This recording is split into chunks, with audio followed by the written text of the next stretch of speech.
Hello students, my name is Sumit Mehta. So in today's lecture, we will discuss about what is fragmentation and what is regeneration. Okay. So as in the previous lecture, we have discussed about that the DNA in the cell, DNA in the nucleus is the main source of information about. Okay. So now we will discuss about fragmentation. Okay. So students, this fragmentation and regeneration comes under the topic named as modes of reproduction, okay, by a single organism. Modes of reproduction by single organism. Okay, means a single organism how it give rise to two organisms or means one more organism. So let's say first we are discussing about fragmentation. Fragmentation. Okay. So in multicellular organisms with relatively simple body organizations, simple reproduction method can still work. So for example, Gyra, okay, simply breaks up into two smaller pieces. So what it does is it simply breaks up into smaller pieces,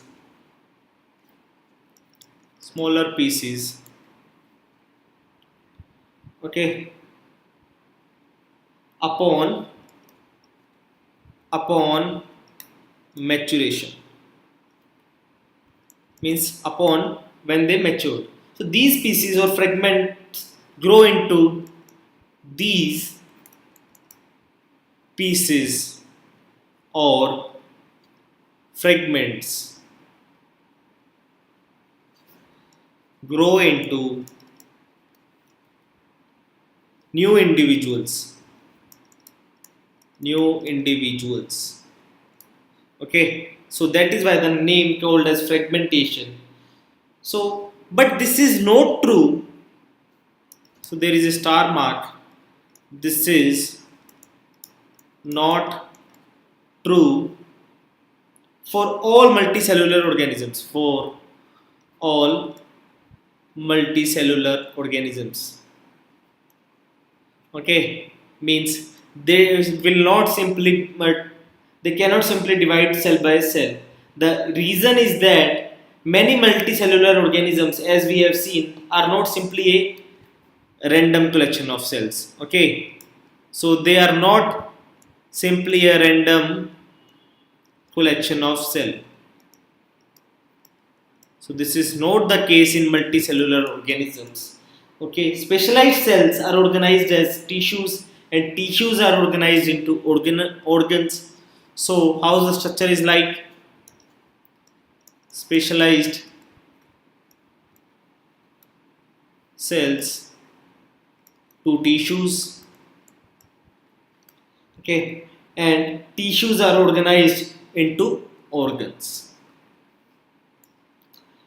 which then have to be placed at definite position in the body. In such a carefully organized situation, cell by cell division would be impractical. So in these type of cells, cell fragmentation is not that very easy. Therefore, need to use more complex way of reproduction that we will discuss further. Okay, so this was all about fragmentation. Now let's discuss about regeneration.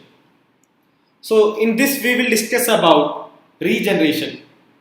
So what regeneration is, student? Many fully differentiated organisms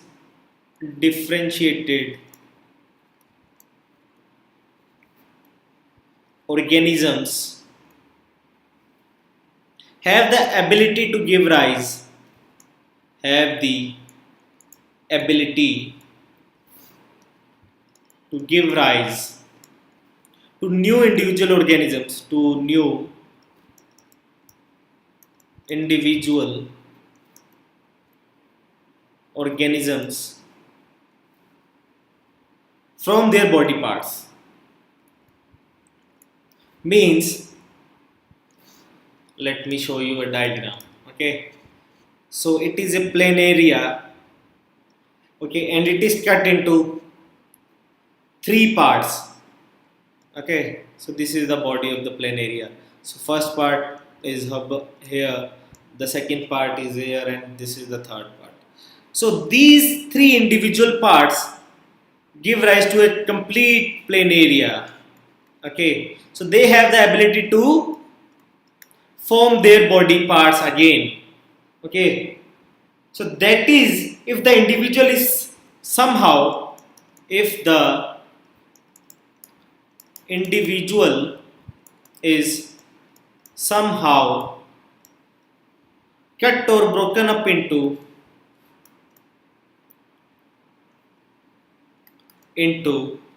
many pieces,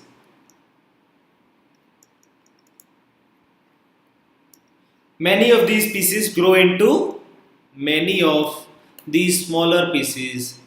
These pieces grow into separate individuals.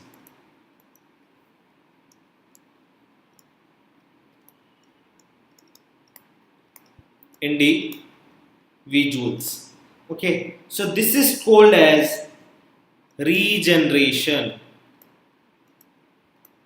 I hope students that regeneration and fragmentation is pretty clear to you, and in the next lecture we will discuss about fission and budding. So stay tuned for the next lecture on fission and budding. Thank you students, happy learning.